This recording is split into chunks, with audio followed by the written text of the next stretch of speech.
Rancher found a warrior in pain. By morning, his ranch was surrounded.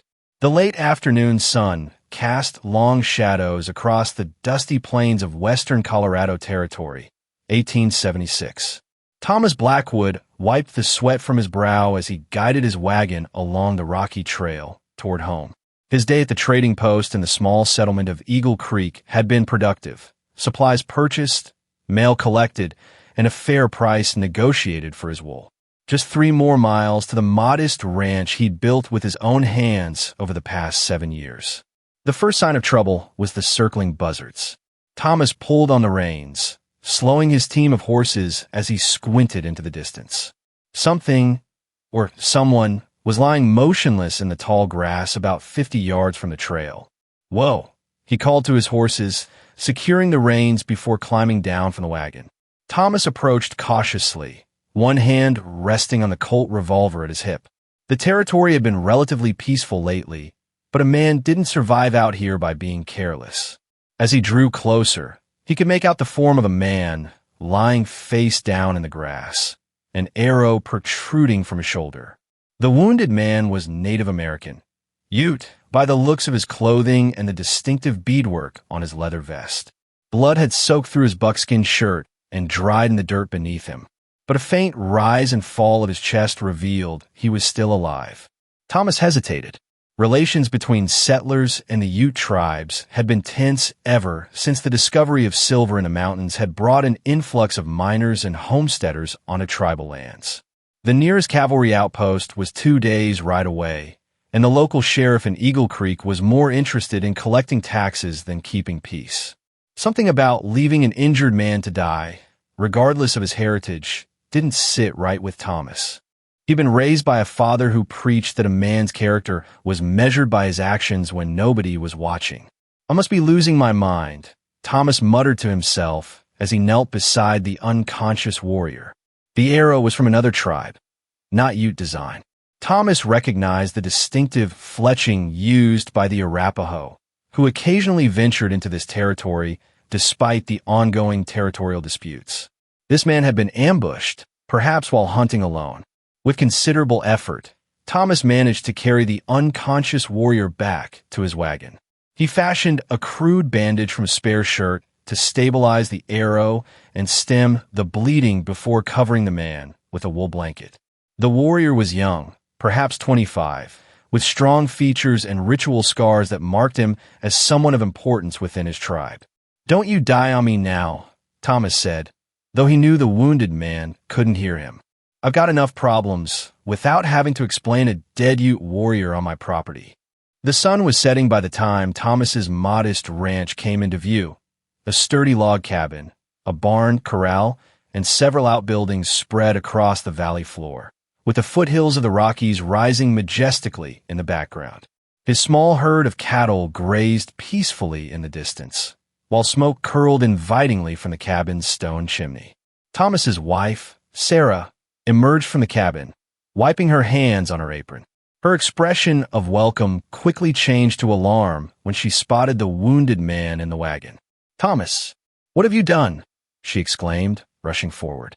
"Found him by Devil's Creek," Thomas explained, already moving to the back of the wagon. "Arrow in his shoulder. He's lost a lot of blood." Sarah's face paled. "He's Ute. I know what he is," Thomas replied grimly. "But he's a man first, and he'll die without help." Sarah hesitated only a moment before her practical nature took over.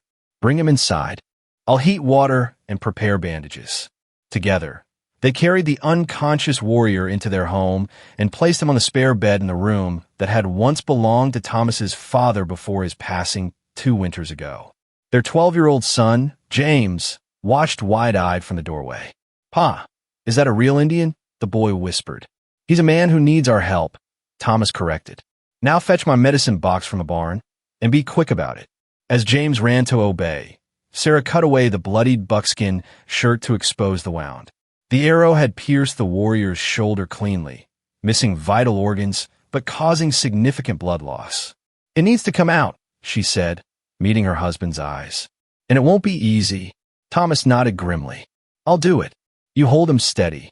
The warrior regained consciousness just as Thomas gripped the arrow shaft.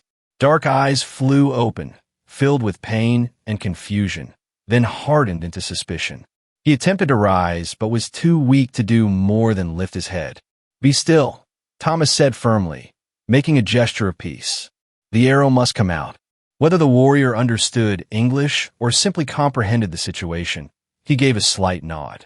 Thomas braced himself, then pulled the arrow free in one swift motion.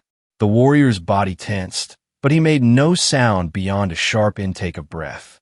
Sarah immediately pressed a clean cloth against the wound while Thomas examined the extracted arrow.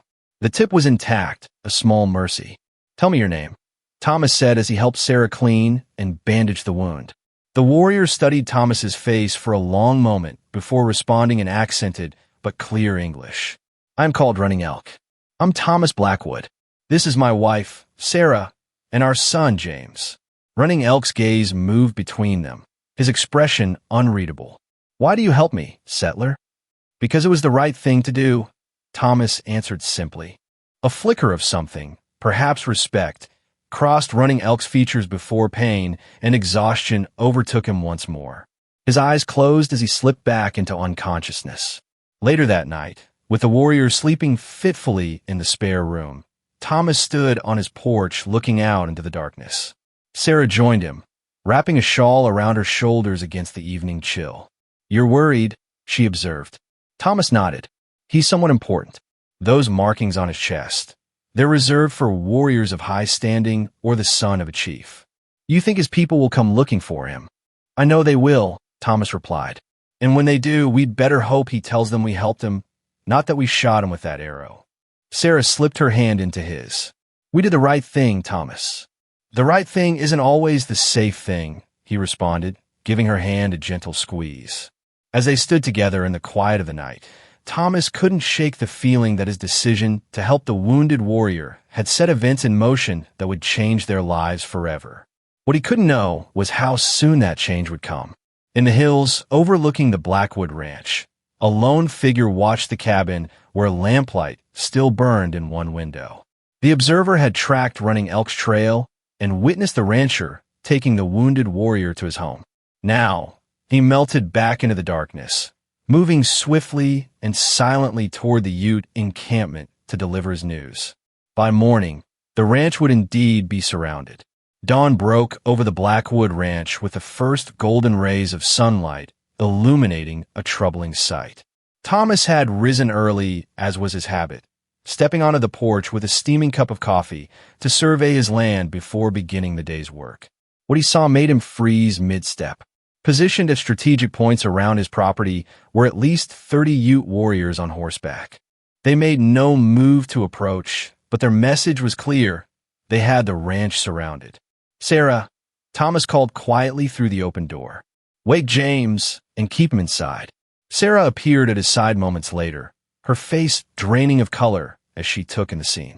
"Dear God," she whispered. "They haven't attacked," Thomas observed, keeping his voice steady for her benefit. "That means they want something." "Running Elk," Sarah concluded. "Go check on him. I'll try to buy us some time." As Sarah hurried back inside, Thomas set down his coffee cup and walked with deliberate calmness toward the corral. He had no intention of approaching the warriors directly. That might be perceived as a threat. Instead, he began his morning chores, feeding the horses while keeping the mounted warriors in his peripheral vision. After about 20 minutes, 3 riders detached from the main group and approached the ranch house. Thomas recognized the lead rider immediately from his visits to town, Chief Gray Wolf, leader of this band of Ute, a man known for his wisdom but also his fierce protection of his people and their lands. The chief was in his 50s, his long black hair streaked with gray, his face weathered from a lifetime under the western sun. Thomas set down the hay fork and walked to meet them, stopping at a respectful distance.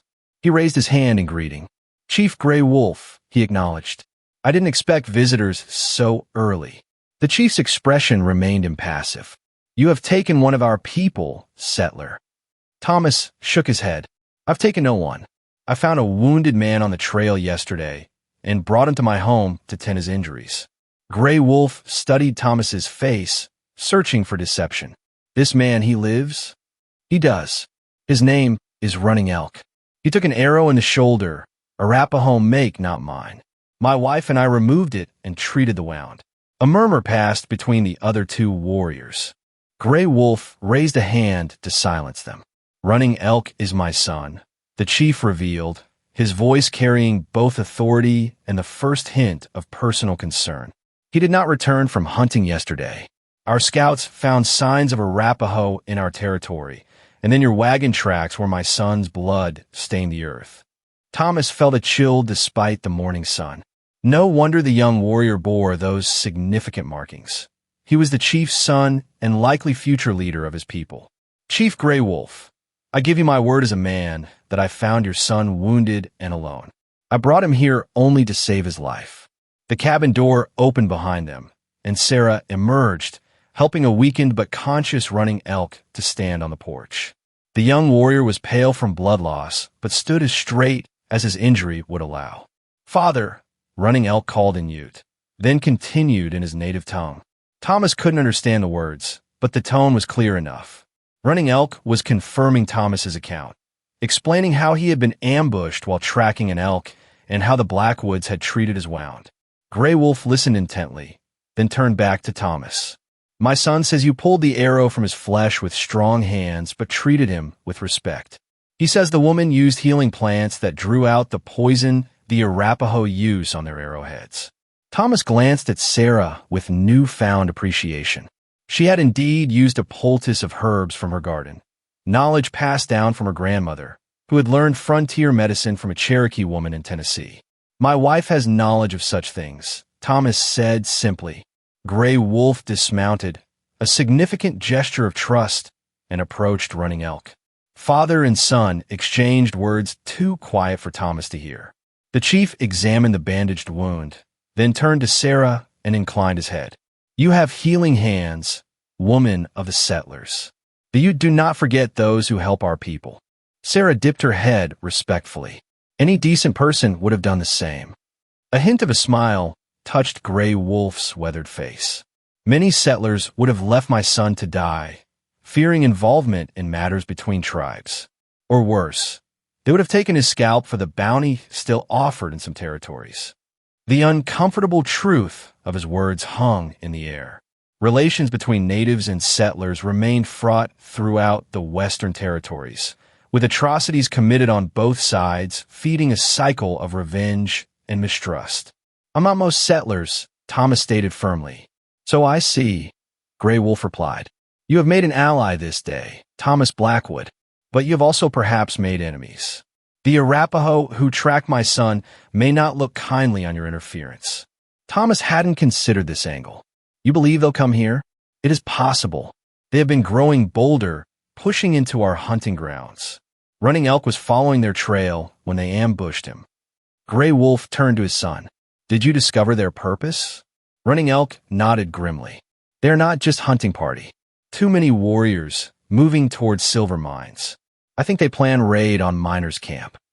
This news sent a ripple of tension through everyone present.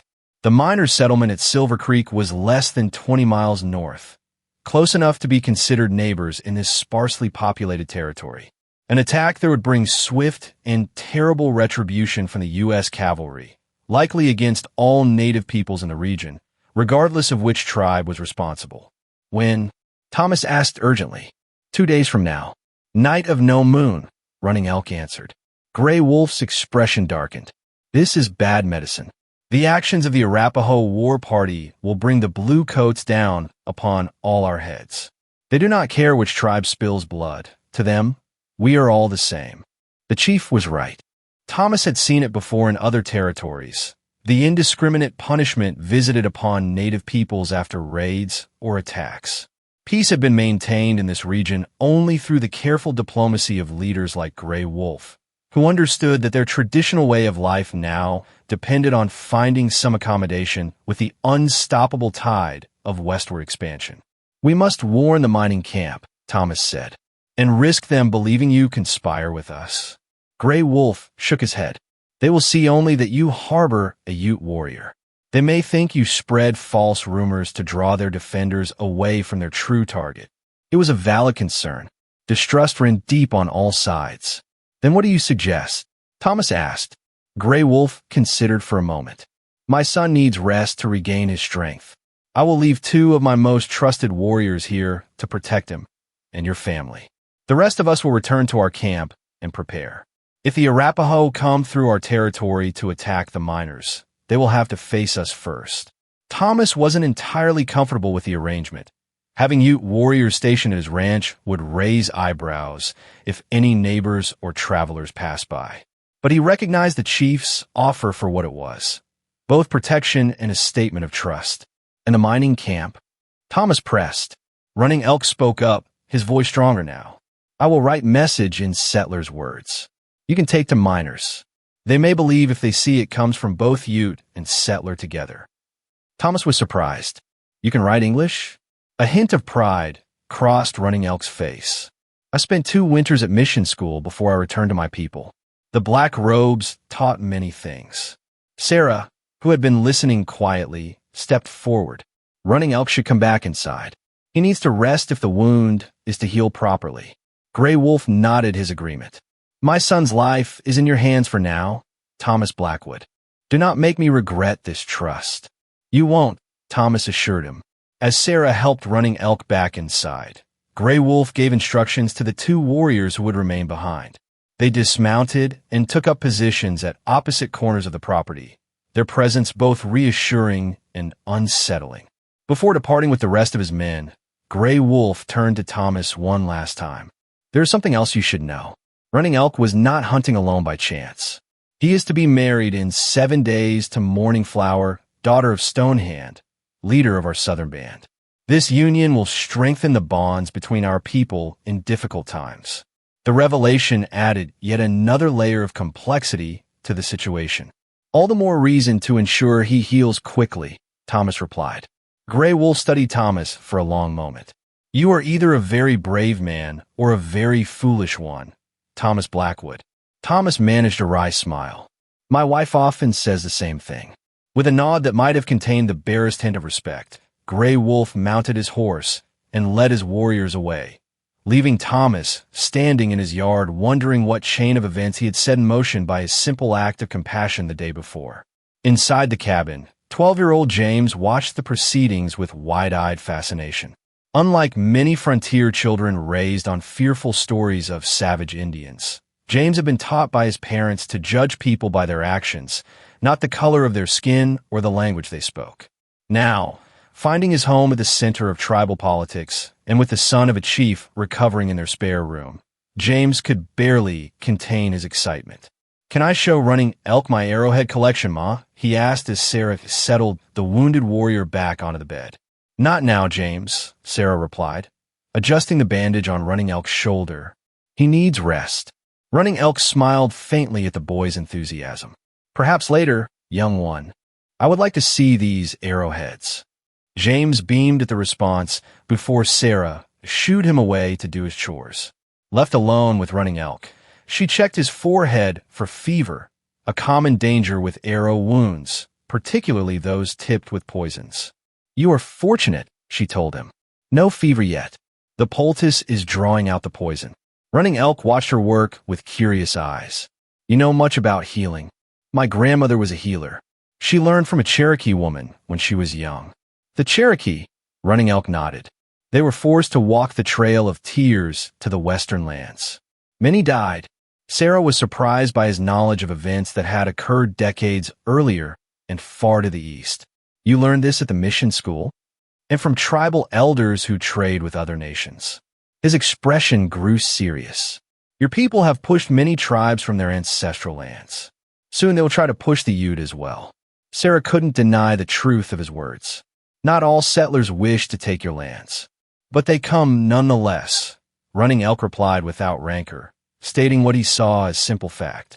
The buffalo vanish, the forests fall, and more settlers arrive each season. The conversation was interrupted by Thomas entering the room. How is he asked Sarah. Strong, she answered. No fever. The wound is clean. Thomas nodded with relief, then addressed Running Elk. Your father has left 2 warriors to guard you, and us, I suspect. The rest have returned to your camp to prepare for the Arapaho. My father is wise, Running Elk said, but I should be with my people. Not with that shoulder, Thomas countered. You'd open the wound again before you reached your camp. Running Elk didn't argue, recognizing the truth of Thomas's assessment. Instead, he shifted to the more pressing concern. We must warn the miners. Have paper I can write on? Thomas retrieved paper, ink, and a pen from the small desk where he kept the ranch accounts. Running Elk's handwriting was careful and deliberate, each letter formed with precision that spoke of his mission school education. The message was simple but urgent, warning of the impending Arapaho raid and signed with both Running Elk's name and Thomas's. I'll ride to Silver Creek myself, Thomas decided, folding the letter. I know some of the men there. They might listen to me. Be careful, Sarah cautioned. Grey Wolf was right. They might not believe you. I have to try, Thomas replied. Too many lives at stake not to. As Thomas prepared to leave, the 2 Ute warriors outside maintained their vigilant watch. The morning that had begun with a ranch surrounded had transformed into an uneasy alliance, with the Blackwood family caught between worlds and potential conflicts. Whatever happened next, Thomas knew their lives had been irrevocably changed by his decision to help a wounded man on the trail. The question remained whether that change would bring reconciliation or ruin. Thomas Blackwood urged his horse forward along the rugged trail leading to the Silver Creek mining settlement. The midday sun beat down mercilessly, and dust clouds rose with each hoofbeat. The letter from Running Elk was secured inside his vest pocket, its message potentially critical to preventing bloodshed. As he rounded a bend in the trail, Thomas reined his horse to an abrupt halt. Ahead, blocking the path, were 5 mounted men. Not miners by the look of them, but the type of rough characters who inevitably gravitated to boomtowns like Silver Creek. Their leader, a broad-shouldered man with a badly scarred face and a week's worth of stubble, nudged his horse forward. Well now, if it ain't the rancher Blackwood, the man drawled, his hand resting casually near his holstered revolver. Heard some interesting news about you. Thomas kept his expression neutral, though inwardly he cursed his luck. Afternoon, Silas. I'm just heading to Silver Creek on business. Silas Jenkins was a bounty hunter and sometimes prospector with a reputation for brutality, especially toward Native Americans. He claimed to have lost his family to a Comanche raid in Texas, though Thomas had heard whispers that Silas had actually abandoned his wife and children years ago. Funny kind of business, Silas remarked, spitting tobacco juice onto the dusty trail. Word's spreading that you've got yourself a pet engine up at your ranch. Chief's son, they're saying. Thomas tensed. News traveled fast in the territory, but this was unexpected. Where'd you hear such nonsense? Man who delivers your mail stopped for a drink in town. Said he saw you warriors posted at your property this morning. Silas's eyes narrowed. Said they looked mighty comfortable there. Thomas silently cursed old Pete Williams, the mail carrier who never could keep his mouth shut, especially after a few whiskeys at the saloon. I found a wounded man and helped him, Thomas stated flatly. Would have done the same for anyone. One of Silas's companions, a weasel-faced man with a nervous twitch, spoke up. Army's paying $80 for verified Ute scalps these days. Chief's son would fetch a lot more, I reckon. Thomas's hand moved imperceptibly closer to his own weapon. That bounty was rescinded 2 years ago when the peace treaty was signed. Any man collecting scalps now is nothing but a murderer. Silas chuckled, the sound devoid of humor. Strong words for a man outnumbered 5-1. You always did have peculiar ideas about the natives, Blackwood. Some might wonder if your loyalties lie with American citizens or with the savages. My loyalty is to what's right, Thomas replied evenly. Now, I've got urgent business in Silver Creek, so I'd appreciate you boys clearing the trail. Instead of moving, Silas leaned forward in his saddle. What kind of urgent business? Thomas hesitated. Revealing information about the potential Arapaho raid to men like Silas could lead to indiscriminate violence against any Native Americans in the region, regardless of tribe. On the other hand, if he said nothing and continued to Silver Creek, Silas and his men might decide to pay a visit to the Blackwood Ranch in his absence. Before Thomas could respond, the distant sound of hoofbeats drew everyone's attention. Around the bend came two riders, one a middle-aged man in the dusty but dignified clothing of a government official, the other younger and wearing the blue uniform of a cavalry lieutenant. "What's going on here?" the older man demanded as they approached. Silas straightened in his saddle, his demeanor shifting subtly. "Just having a friendly conversation with Rancher Blackwood, Indian Agent Crawford." Thomas had met Martin Crawford once before at a territorial meeting in Denver. As the federal Indian agent responsible for relations with the Ute tribes in Colorado Territory, Crawford wielded significant authority. His presence, along with a cavalry officer, was unexpected but potentially fortuitous. "Mr. Blackwood," Crawford acknowledged with a nod. "Lieutenant James Foster, 7th Cavalry," he added, introducing his companion. "Agent Crawford," Thomas returned the greeting. "Fortunate timing. I was just on my way to Silver Creek with important information." Crawford raised an eyebrow. "Oh, what information would that be?" Thomas made a quick decision. "Perhaps we should speak privately." Silas sneered. "Keeping secrets, Blackwood? What are you hiding up at that ranch of yours?" The lieutenant fixed Silas with a cold stare. "Mr. Jenkins, I believe the agent asked for a private word with Mr. Blackwood. Why don't you and your men continue on your way?" There was steel beneath the polite suggestion. Silas hesitated, clearly weighing his options before finally shrugging with exaggerated nonchalance. "Sure thing, Lieutenant. We were just leaving anyway." He turned his horse, but couldn't resist a parting shot at Thomas. "We'll catch up again real soon, Blackwood." Once Silas and his men had ridden out of earshot, Crawford turned to Thomas. "Now, what's this important information? And does it have anything to do with the rumors about you harboring a Ute warrior?" Thomas saw no point in denial. "It does. I found Running Elk, son of Chief Gray Wolf, wounded by an Arapaho arrow yesterday. My wife and I treated his injury, and he's recovering at our ranch." The lieutenant's hand moved to his sidearm, but Crawford held up a restraining hand. "Let him finish, Lieutenant," Thomas continued. "This morning, Gray Wolf and his warriors came to our ranch. Running Elk told them he had discovered an Arapaho war party planning to raid the Silver Creek mining camp tomorrow night. I'm carrying a warning letter to the miners, written by Running Elk himself." Crawford's eyes widened. "May I see this letter?" Thomas retrieved it from his vest and handed it over. Crawford read it carefully, then passed it to the lieutenant. "Running Elk writes better English than half the settlers in the territory," Crawford remarked, a note of admiration in his voice. "Mission school education," Thomas explained. The lieutenant finished reading and looked up with a frown. "This could be a trick. Draw defenders away from the real target." "That's what Gray Wolf suggested you might think," Thomas replied. "But why would Running Elk warn us at all if that were the case?" Crawford rubbed his chin thoughtfully. "Lieutenant Foster and I are actually on our way to meet with Gray Wolf. There's been talk in Washington about a new treaty, one that would relocate the Ute to a reservation further west." Thomas felt a chill. "That won't go over well. The Ute have honored every term of the current treaty." "I'm inclined to agree," Crawford said, surprising Thomas. Not all Indian agents were sympathetic to the tribes they oversaw. "But my opinion carries limited weight compared to mining interests and railroad companies. They want the land, and politicians in Washington are inclined to give it to them." The lieutenant cleared his throat. "We should focus on the immediate threat. If this raid is planned for tomorrow night, we need to prepare." Crawford nodded. "Indeed. Mr. Blackwood, would you be willing to guide us to Gray Wolf's camp? I'd like to hear his assessment of this Arapaho threat directly." Thomas hadn't anticipated this turn of events. "What about warning Silver Creek?" "I'll send one of my scouts ahead with the letter," the lieutenant offered.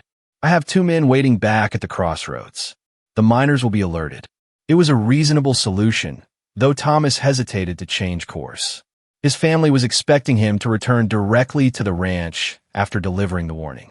As if reading his thoughts, Crawford added, "We could stop at your ranch on the way. I'd like to speak with Running Elk myself, and you can inform your family of the change in plans." Thomas weighed his options. Having the Indian agent and a cavalry officer visit Running Elk might lend credibility to the warning about the Arapaho raid. It could also help protect his family from men like Silas Jenkins, who might be harboring dangerous ideas about bounties and scalps. All right, he agreed.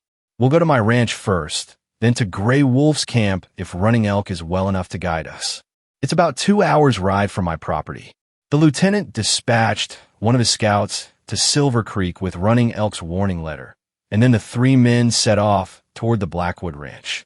Thomas rode alongside Crawford, with Lieutenant Foster following a few paces behind. You've taken a considerable risk, harboring a Ute warrior, Crawford observed quietly. Even the son of a chief. It was the right thing to do, Thomas replied simply. Crawford studied him with interest.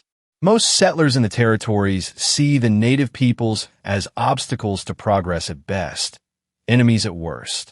My father taught me to judge men by their character, not the color of their skin or the language they speak.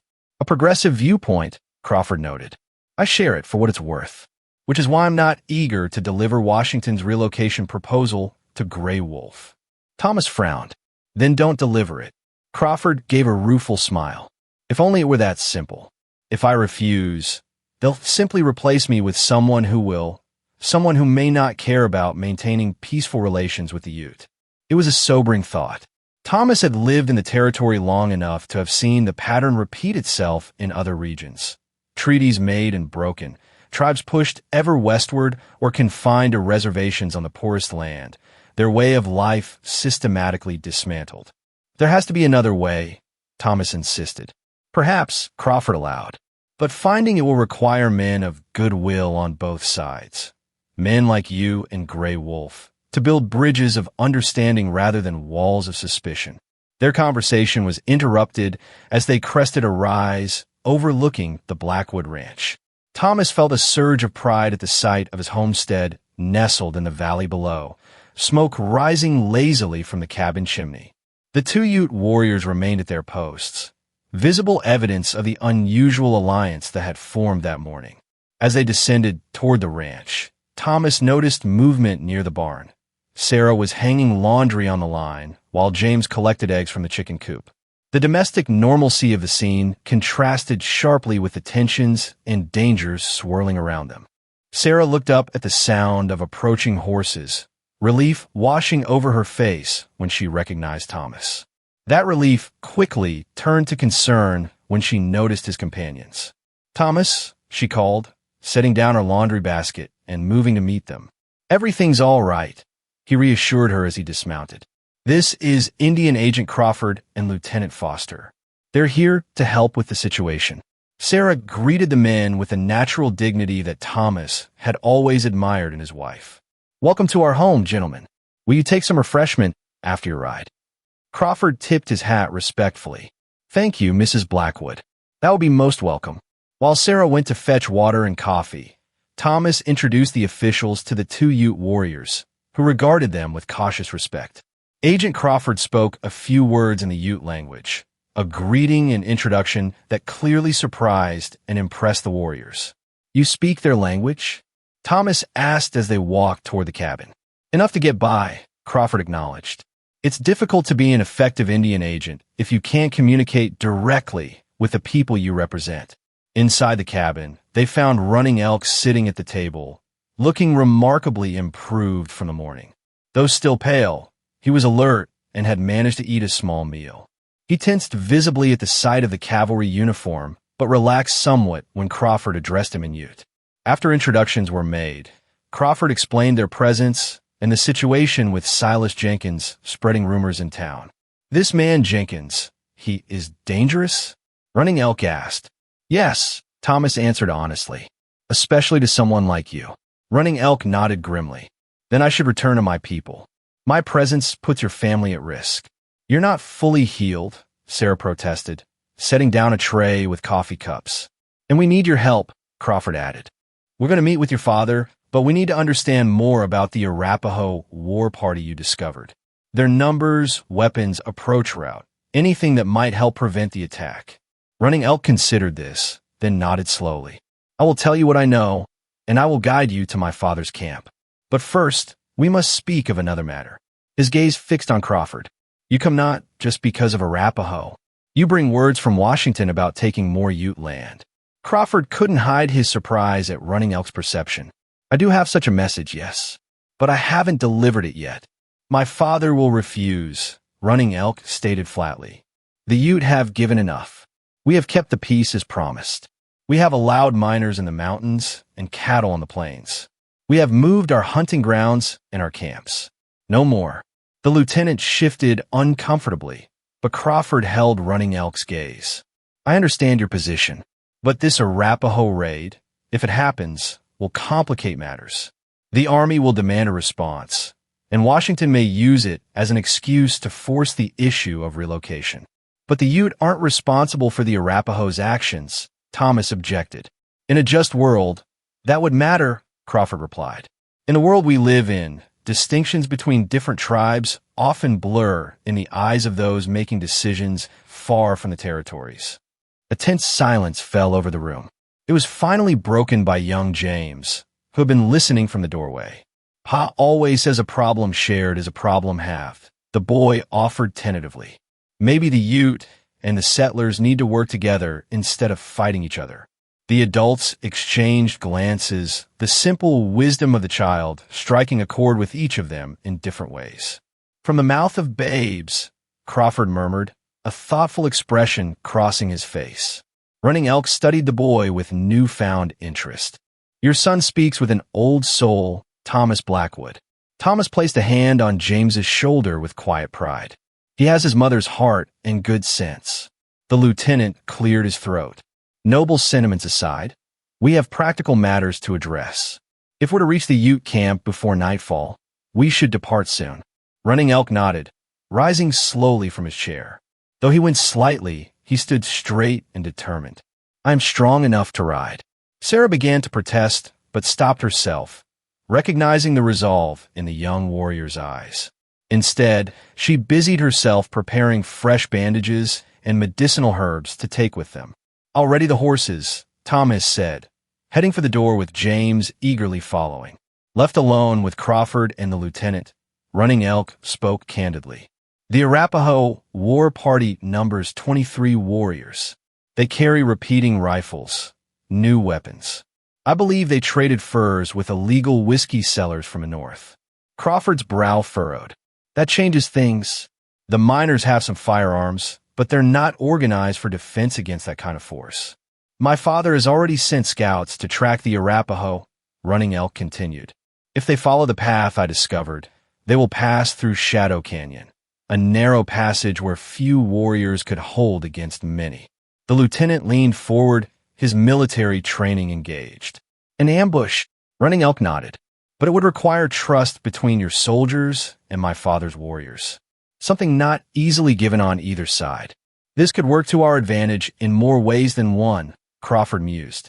If Ute warriors and U.S. soldiers stand together against the Arapaho raiders, it demonstrates the value of the alliance to both Washington and your tribal council, and gives you leverage against those mining interests pushing for relocation, Running Elk observed shrewdly. Crawford smiled. You understand politics well, for a young warrior. The mission school taught me to read both books and men, Running Elk replied. I return to my people because that is where my heart belongs, but I keep the knowledge of your ways. Outside, Thomas and James prepared the horses while the two Ute warriors watched with interest. The younger of the guards, who had introduced himself as Swift Arrow, approached Thomas. Chief's son is important to our future, he said in halting English. You save him. You remember. Thomas nodded in acknowledgement, understanding the significance of the statement. In a land where promises were often broken and trust frequently betrayed, such words carried weight. When the preparations were complete, their unusual party assembled in the yard. Thomas, Crawford, Lieutenant Foster, Running Elk, and the two Ute warriors. Sarah stood on the porch with James beside her. Be careful, she called to Thomas. All of you. Running Elk, now dressed in a spare shirt of Thomas's that hung loosely on his leaner frame, inclined his head respectfully to Sarah. Your hands bring healing. The Ute will not forget. As they rode away from the ranch, Thomas couldn't help but reflect on the strange twist of fate that had transformed a simple act of compassion into a potential turning point in relations between settlers and the Ute people. The path ahead was fraught with danger and uncertainty, but for the first time, he felt a glimmer of hope that a different future might be possible, one built on mutual respect rather than fear and suspicion. Behind them, unnoticed by the departing riders, a lone figure watched from the cover of distant trees. Silas Jenkins lowered his spyglass, his scarred face twisting into a calculating smile. The presence of the Indian agent and the cavalry officer complicated his plans, but the opportunity remained too valuable to ignore. With a click of his tongue, he turned his horse and rode away to rejoin his waiting companions. The storm that had been brewing since Thomas found a wounded warrior was about to break. The journey to the Ute encampment took them through some of the territory's most striking landscapes, rolling grasslands giving way to pine-covered foothills, with the snow-capped Rocky Mountains forming a majestic backdrop against the afternoon sky. Under different circumstances, Thomas might have appreciated the beauty surrounding them, but his mind was occupied with more pressing concerns. Running Elk rode beside him, his posture betraying occasional discomfort from his wound, but his face set with determination. The young warrior had proven remarkably resilient, though Thomas noticed Sarah's medicinal tea seemed to be helping manage his pain. "Your wife's medicine is strong," Running Elk commented, as if reading Thomas's thoughts. "In my tribe, she would be honored as a healer." Thomas smiled. She'd be pleased to hear that. Her grandmother taught her well. They crested a ridge, and Running Elk gestured to a valley below where a stream meandered through a grove of cottonwood trees. "My father's summer camp lies there. The stream never runs dry, even in the hottest months." From their vantage point, Thomas could see the encampment, dozens of teepees arranged in a large circle, with horses grazing in a natural corral formed by a bend in the stream. Smoke rose from cooking fires, and figures moved about in the daily routines of tribal life. Crawford raised a hand to shield his eyes from the sun. "Impressive. I've visited many Ute camps, but Gray Wolf's band maintains traditions more strictly than some." Running Elk nodded. "My father believes our strength lies in remembering who we are, even as the world around us changes." As they descended toward the camp, several mounted warriors rode out to meet them. Thomas recognized Two Hawks, Gray Wolf's trusted lieutenant who had been with the chief that morning at the ranch. Two Hawks raised his hand in greeting to Running Elk, but regarded the others, particularly Lieutenant Foster, with cautious reserve. "We bring news," Running Elk said in Ute, then switched to English for the benefit of the others. "We must speak with my father immediately." Two Hawks nodded and led them into the camp. Thomas felt the weight of curious stares as they rode through the center of the encampment. Children paused in their play, women looked up from their work, and warriors observed them with expressions ranging from open hostility to guarded interest. At the far side of the circle stood the largest teepee, decorated with painted symbols denoting the chief's status and achievements. Gray Wolf emerged as they approached, his face betraying momentary surprise at seeing his son riding with the white man. "Father," Running Elk greeted, dismounting carefully, "I bring Indian Agent Crawford and Lieutenant Foster of the cavalry. They wish to help against the Arapaho threat." Gray Wolf's gaze moved between Crawford and the lieutenant, his expression unreadable. "Help, or use this threat for their own purposes?" Crawford dismounted and approached with appropriate respect. "Chief Gray Wolf, I come with honest intentions. The Arapaho raiders threaten both your people and the settlers. I believe we can work together to prevent bloodshed." "Pretty words," Gray Wolf replied.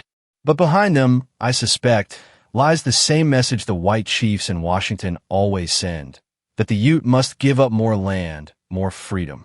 Crawford didn't deny it.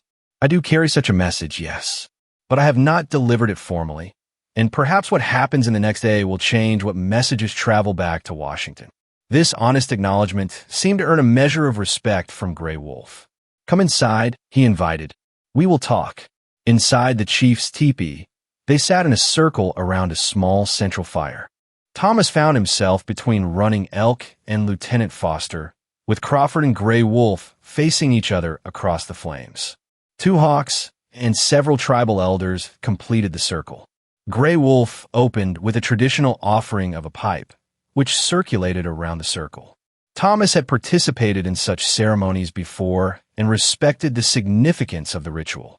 Lieutenant Foster, to his credit, followed the example of those before him without hesitation. Once the ceremonial aspects were complete, they turned to the matter at hand. "My scouts have confirmed what my son discovered," Gray Wolf began. "The Arapaho War Party moves through our territory toward the mining camp.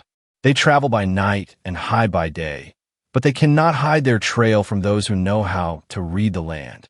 "How many?" Lieutenant Foster asked. 23 warriors, as my son reported. All mounted, all with firearms. Some carry the new repeating rifles." The lieutenant frowned. "That's a significant force. The mining camp has perhaps 40 men, but they're not soldiers. Most have revolvers, some have rifles, but they're disorganized. If they're caught by surprise, it could be a massacre. And after such a massacre," Crawford added grimly, "the army would be forced to respond. They wouldn't distinguish between Arapaho and Ute. All native peoples in the region would suffer." Gray Wolf nodded solemnly. "This is why we must stop them before they reach the miners. Not just for the sake of the white settlers, but for the future of my people." "Running Elk mentioned Shadow Canyon," Thomas said, "a place where they must pass." "Yes," Gray Wolf confirmed. "It is a sacred place to our people, but also a natural fortress. A few warriors positioned on the high ground could hold against many." Lieutenant Foster leaned forward, military strategy kindling interest in his eyes. "An ambush, then? Stop them in the canyon before they reach Silver Creek. It would require our warriors to fight alongside your soldiers," Gray Wolf observed. "Something not seen in these lands before." Crawford seized on the significance of this, which is precisely why it could change how Washington views the situation. Prove that the Ute are valuable allies, not obstacles to be removed. A thoughtful silence fell over the circle. Thomas watched the faces around him, sensing the weight of history and the possibility of a new chapter being written in the complex relations between the native peoples and the ever-expanding United States. "There is wisdom in this plan." One of the elders finally spoke, a white-haired man whose face was deeply lined with age, but also great risk. "If the Bluecoats betray us during battle, our warriors will be vulnerable. And my men could say the same about fighting alongside Ute warriors," Lieutenant Foster countered, though his tone remained respectful. "Trust must begin somewhere." Gray Wolf studied the lieutenant. "How many soldiers can you bring to this fight?" "I have 12 men stationed near Silver Creek. I can have them at Shadow Canyon by dawn tomorrow." "I will commit 15 of my best warriors," Gray Wolf decided.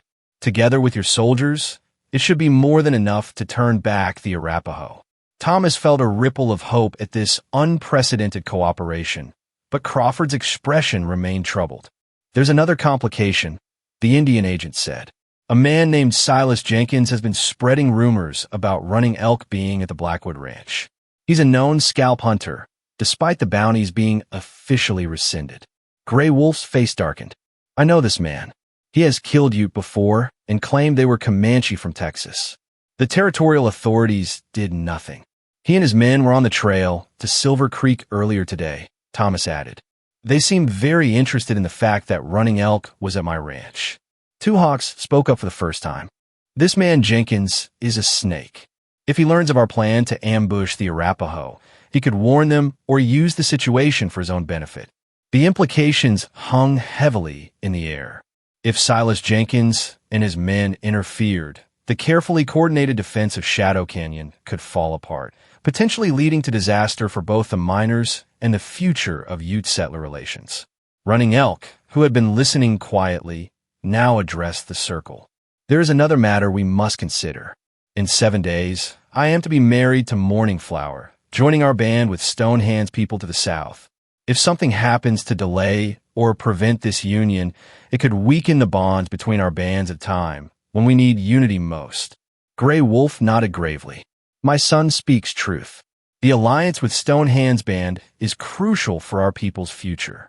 This is why I left warriors to protect him at the Blackwood Ranch. not just out of gratitude for his life being saved, but because his safe return is vital to our people. Thomas suddenly realized the full complexity of the situation, how his simple act of compassion had inserted him and his family into tribal politics, territorial conflicts, and government policy. The stakes were far higher than he had initially understood. "We need to secure both Shadow Canyon and ensure Running Elk's safety," Crawford summarized. "And we need to do it without alerting either the Arapaho War Party or Silas Jenkins to our plans." Lieutenant Foster rubbed his chin thoughtfully. "I could split my men, some to Shadow Canyon, some to protect the Blackwood Ranch." "No," Thomas interjected. "Too many soldiers at my ranch would draw attention. Jenkins already suspects something."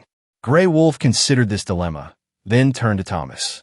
"You have shown yourself to be a man of honor, Thomas Blackwood. Would you be willing to undertake a dangerous task to help secure this alliance between our peoples?" "What did you have in mind?" Thomas asked. "Return to your ranch. Bring your family here to our camp for safety. Then ride with my son and a small party of warriors to Stonehand's band. Explain what has happened and ensure that the wedding proceeds as planned, even if Running Elk's wound is not fully healed." The proposal took Thomas by surprise. Bringing his family to a Ute camp would be unprecedented. Settlers and natives simply didn't mix their domestic lives in this way. And traveling to another Ute band, one he had never met, carried its own risks. But he also recognized the wisdom in Gray Wolf's suggestion. His family would indeed be safer among the Ute than at the isolated ranch if Silas Jenkins decided to make trouble. And helping secure the alliance between the two Ute bands could be crucial for long-term peace in the region. "Sarah and James would be treated with respect?" Thomas asked, though he already suspected the answer. Gray Wolf placed a hand over his heart. "As my own family. The woman who saved my son's life would be honored among our people." Thomas nodded slowly. "Then I accept." Lieutenant Foster looked uncomfortable with this arrangement, but didn't object. Crawford, however, saw the diplomatic potential immediately. "This could be significant," the Indian agent observed. "A settler family living peacefully, even temporarily, among the Ute would make a powerful statement to Washington about the possibility of coexistence." Plans were quickly formulated. Thomas would return to his ranch immediately to collect Sarah and James. Meanwhile, Lieutenant Foster would lead his men to Shadow Canyon to begin preparations for the ambush, joined by Gray Wolf's warriors. Crawford would remain with the Ute to continue diplomatic discussions and help coordinate the joint operation. As the council broke up, Running Elk approached Thomas. "My father has great respect for you to suggest such a thing. It is not offered lightly." "I understand the honor," Thomas replied, "and the responsibility." The young warrior clasped Thomas's forearm in a gesture of brotherhood. "When this is over, our peoples will remember that a simple act of compassion on a dusty trail changed the course of many lives." Thomas hoped Running Elk was right. As he mounted his horse for the return journey to his ranch, he couldn't help but wonder how Sarah would react to his news. Bringing his family to live among the Ute, even temporarily, was far beyond anything they had ever contemplated when they decided to build their life in the Western Territories. But sometimes Thomas reflected as he rode away from the camp with the sun beginning its descent toward the Western Mountains. The most important journeys begin with the most unlikely first steps.